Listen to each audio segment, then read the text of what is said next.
Because of humans' asymmetrical design that leads to right dominance, the number one issue that we're trying to address in posture restoration is getting people off of their right side and getting people onto their left side. But there are about 30-something reasons that I could think of very, very quickly of why that can't happen for individuals. And I'm going to list those after I demonstrate the difference between right stance and left stance, and you can, for yourself, figure out how you sense right stance and left stance differently. So why don't you just compare your right stance to your left stance? First, compare right stance. Put your right foot slightly behind your left, as if you're walking, not like you're on a skateboard, as if you're walking, about a half a foot, okay? My right big toe is in line with my right heel. My feet are straight, because I know you're not gonna be able to see my feet. All right, I'm gonna shift my weight. I'm gonna drop my right shoulder. I'm gonna stay here, bring my right arm up, left arm back, and see how you feel. Breathe. Comfortable, not comfortable, unremarkable, fine. Most people will feel like, yeah, this is completely normal. Make sure your right knee is not locked out. Make sure it's relaxed, slightly bent, relaxed. You're on your heel. Right stance, humans love this position. Now you're going to switch it. Put your left foot slightly behind your right foot. Keep your feet straight. Look down, make sure they're not turned out, because that would be fake. All right, you're gonna put your weight back on your left heel, drop your left shoulder, make sure your left knee is relaxed, don't let it lock out. Left arm forward, right arm back. This is the position, and now you're going to shift your left hip back a little bit. This is the position that people will feel generally not too normal, not too stable, different than on the right side. If they say, oh, no, I'm on my left leg and I'm real stable, then I'll have them move their eyes around. So what I'll have them do is I'll have them look down, and I'll have them look to the right. I'll have them look to the left, have them look up, then I'll have them look right, and then bring their eyes back to the center. And normally, at that point, they'll feel something different. All right, so a lot of times people are seemingly stable on their left side, and they say, oh, my left hip, my left leg is so strong. Well, if their pelvis, if they're in a pattern, they wouldn't be coming to me otherwise, so I know it's fake. Sometimes they're using their vision to pick out a spot, whether they realize it or not, and that's helping them stay stable. This happens with people who use computers a lot. They train their vision to get very narrow and very focused, and they lose sense of their body because they're overtraining their vision at close range. So I just have them start to look around a little bit. But you got to make sure, and that starts to show them they're not as stable as they thought they were. So the key is left knee has to be relaxed. If you lock it out, that's fake. If you try to shift your left hip back and you feel anything uncomfortable, that's fake. That's a pattern. You can't get on your left leg. If you feel symptoms anywhere, you shouldn't. You should just be able to do this, talk, breathe, like what I'm doing right now without any problem. Pick up your right foot. Yeah, will I wobble? Yeah, you're supposed to. I'm at mid stance. You're supposed to wobble. Wobble is not a bad thing.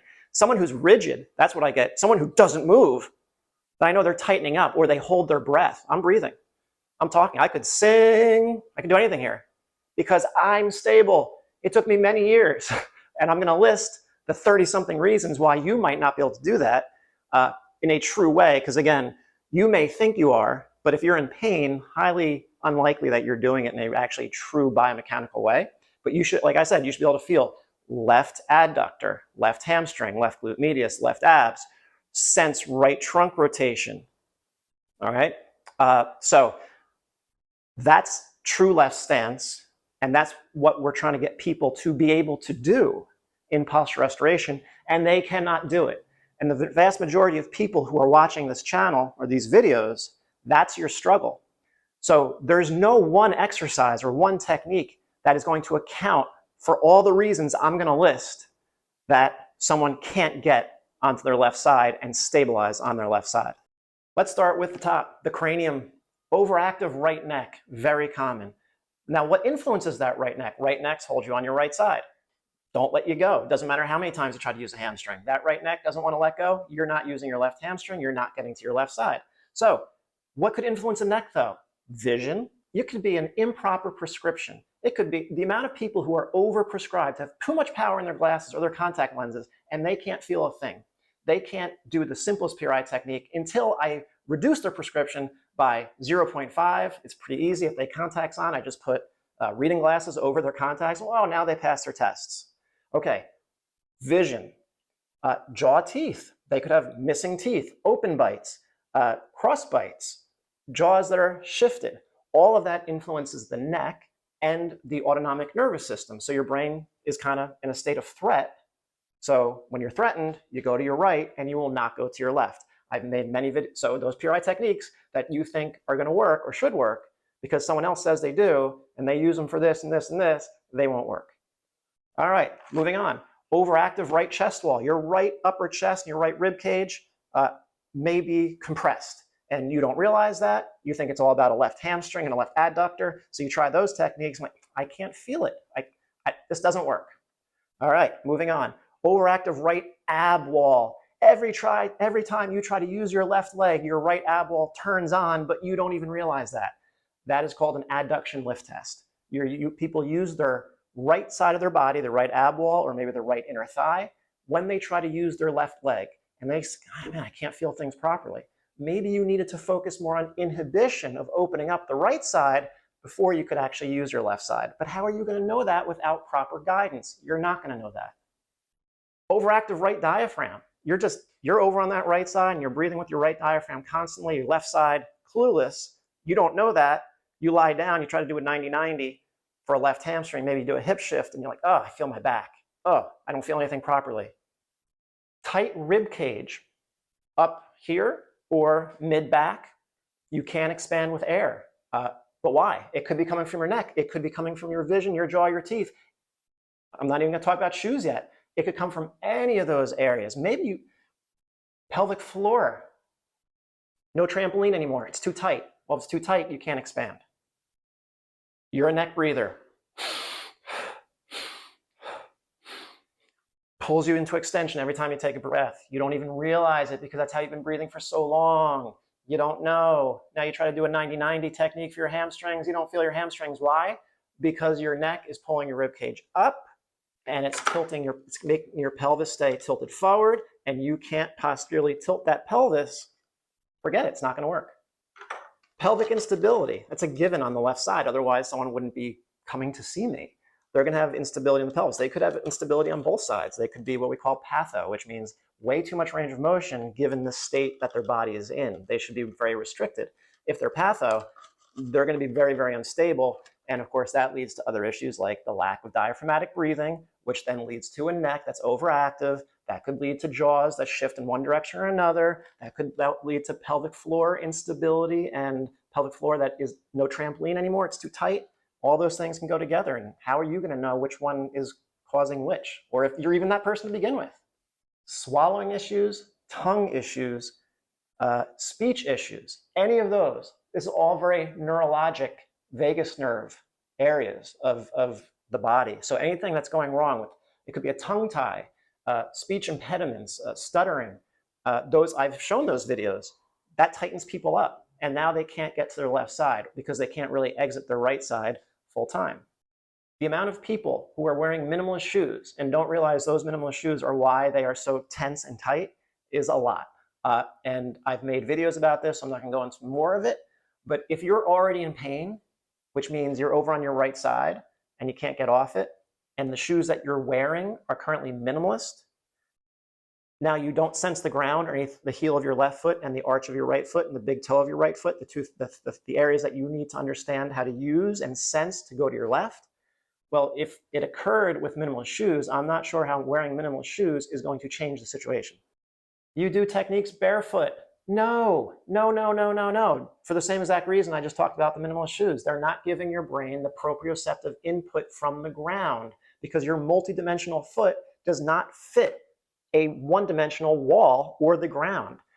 There's nothing for your brain to feel, so it stays tight. Trauma. You could have a history of trauma.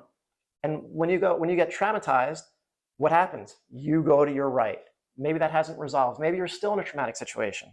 You may not get off your right side because the stress and tension in your life is still too great. Chronic stress, anxiety, depression and pain, and I'm going to have a lot to say about this in the future, and chronic pain are all part of the same neural networks.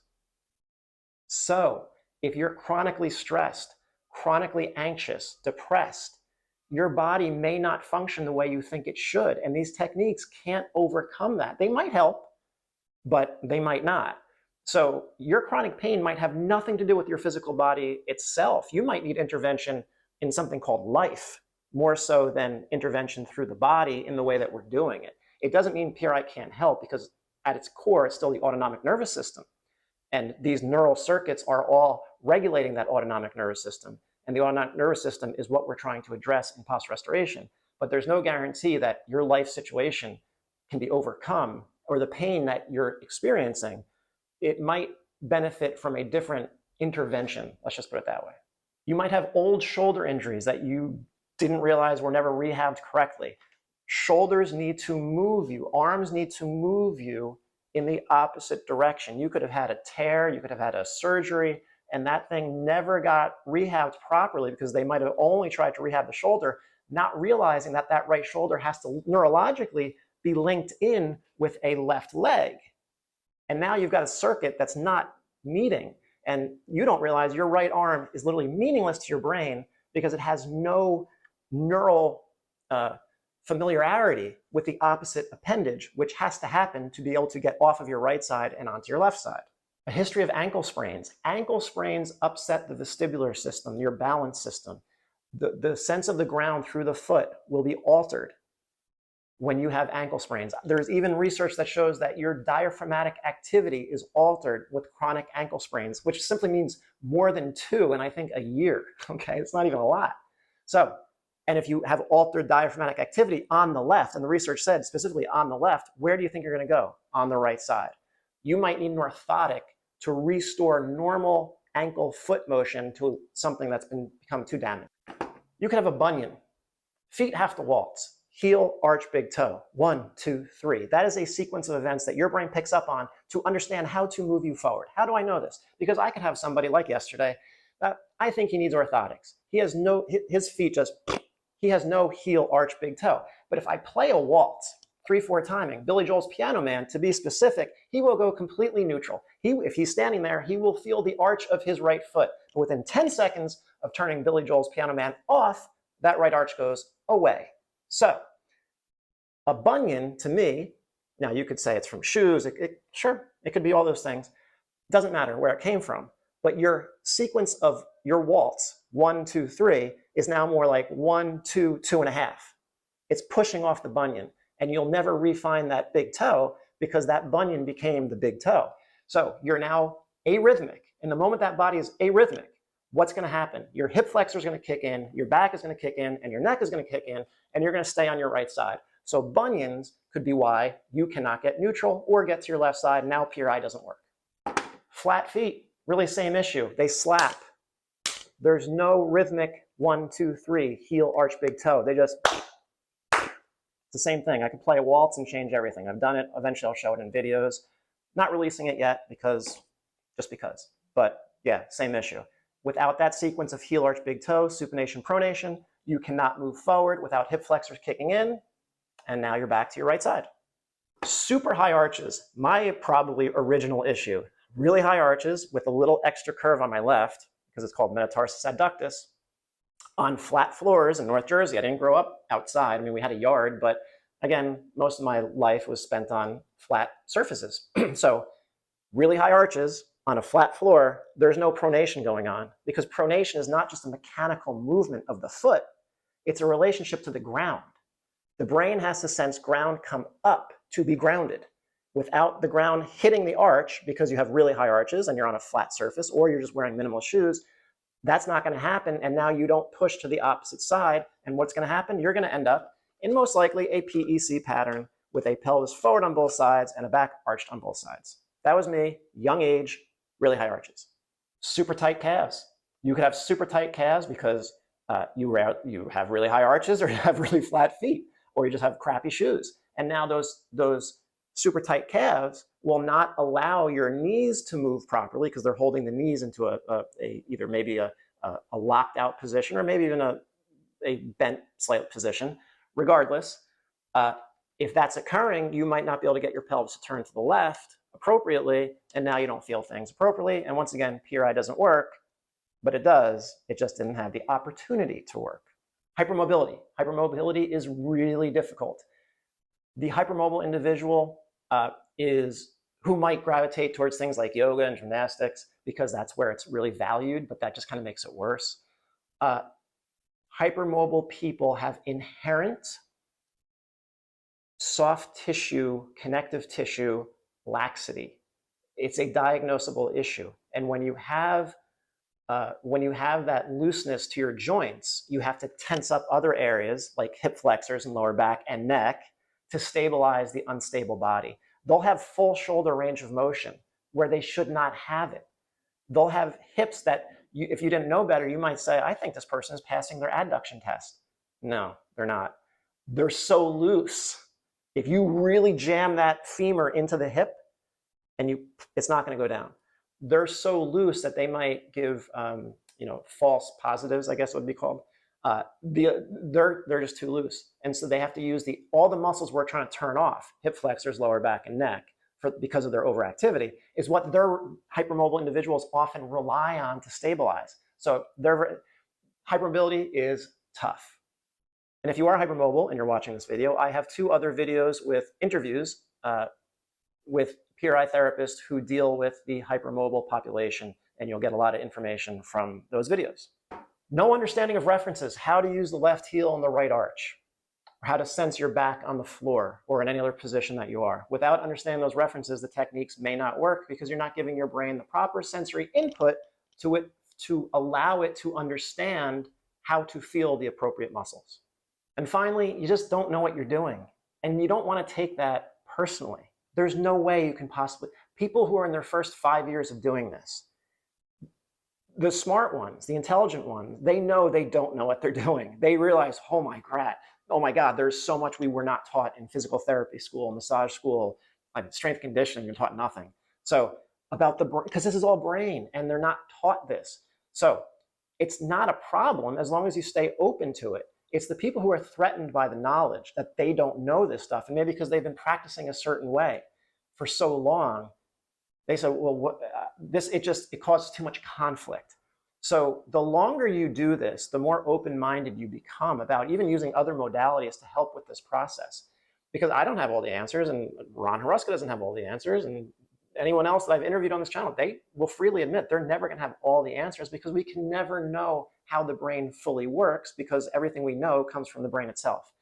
That gets philosophical, but it's also scientifically true. We have nothing to compare the human experience to. We don't know what it's like to be a dog. I can't see the world through the dog. I can't step out of my mind, the human brain, the human mind, to experience sounds that a human can't hear. I don't know what a dog hears. They hear stuff that we don't hear. There's lights that other animals see that we don't see, spectrums. So we don't know, we're not privy to all the sensory information in the world.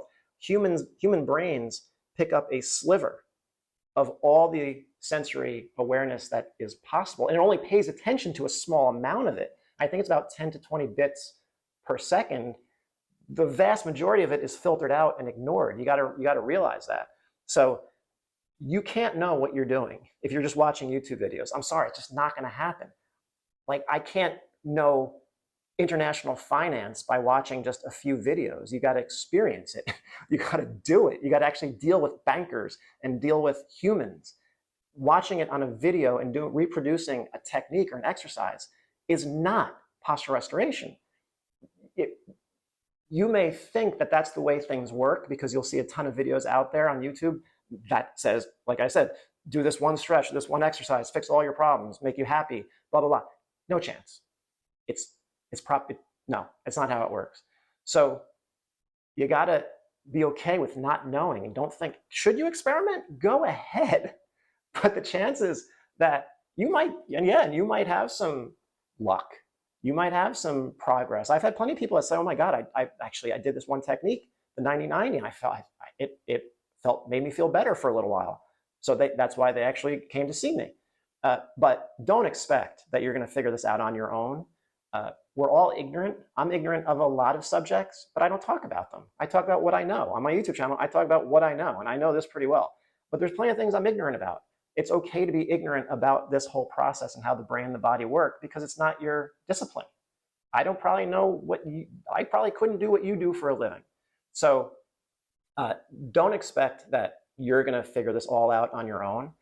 Anyone who says that you can doesn't know what they're doing when it comes to posture restoration. So you just got to consider your sources. And like always, your best bet is to find a PRI provider from the posture restoration website who has a lot of courses, not 4 courses, not 5 courses, a lot of courses, because that will make the world of the difference.